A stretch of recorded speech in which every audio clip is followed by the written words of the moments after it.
Well, no shame. Al Gore is celebrating 20 years of being wrong with his climate alarmism book, An Inconvenient Truth, by claiming he wasn't wrong. And neither were the junk scientists who predicted the end of the world and no snow on Kilimanjaro. When you see the film, do you feel like it still holds up? Unfortunately, yes. And the scientists were dead right on all the important elements of it.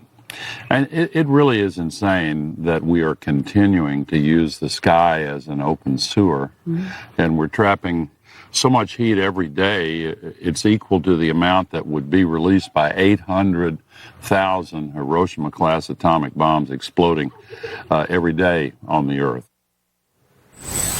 But wait, it gets worse. Gore says he absolutely stands by comparing climate change to other moral issues like the abolition of slavery, women's rights, and women's suffrage, Gore said. Here to discuss, junksites.com publisher and former Trump 2016 transition team member, Steve Milloy. Steve, very nice to see you. I noticed that Al Gore says that he got it right on all the important issues. So his qualifier is the word important. What important issues did Al Gore get it right on, Steve Milloy?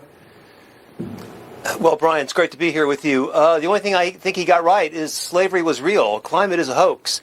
And it always was. If you watch his movie, in the most dramatic scene where he gets on the ladder, climbs to the top where, and to show that CO2 is going through the roof, what they don't show is that along the bottom line, temperature is just burbling along level, and there's really nothing going on. About a year after he released the movie, a British judge said that the movie could not be shown to British school children without a warning label because so much of the movie was false.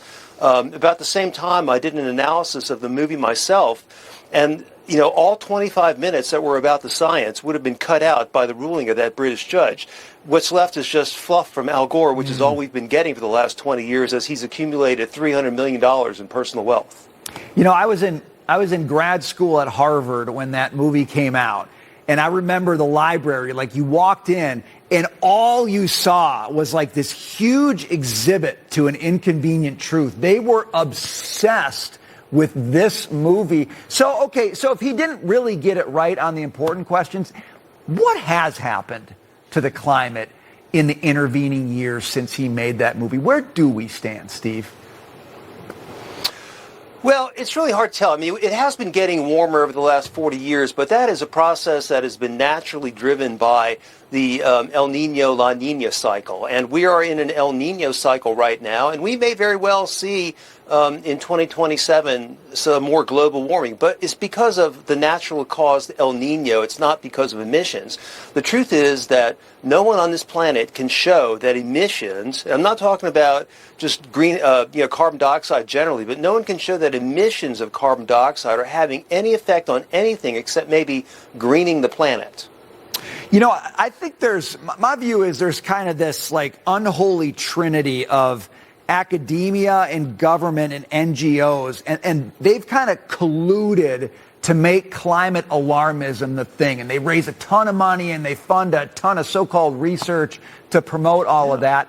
But it seems like the air might be coming out of that. Like maybe the money is coming out of that trio of forces. Is that what you see, Steve? Are people losing their love for the climate alarmism? Well, Brian, a lot of this was driven by big business that got on board the climate wagon, especially big tech. And of course, big tech needs big data centers right now, and they need electricity to power those data centers, and they're not going to get it from wind and solar and batteries and all that nonsense, which has just done nothing but wreck our grid and raise electricity prices. So big tech is now suddenly, behind President Trump's fossil fuel agenda. I mean, they may not come out and say, "Oh, we were wrong," but they're definitely for gas plants, coal plants, even nuclear plants now. Yeah, economics has a way of asserting itself in our world. Well, we'll wait for the 40-year anniversary of Inconvenient Truth. We'll see if any of his predictions came right by then. Steve Milloy, thanks for joining us. Great to see you. Great to see you. Thank you. All right.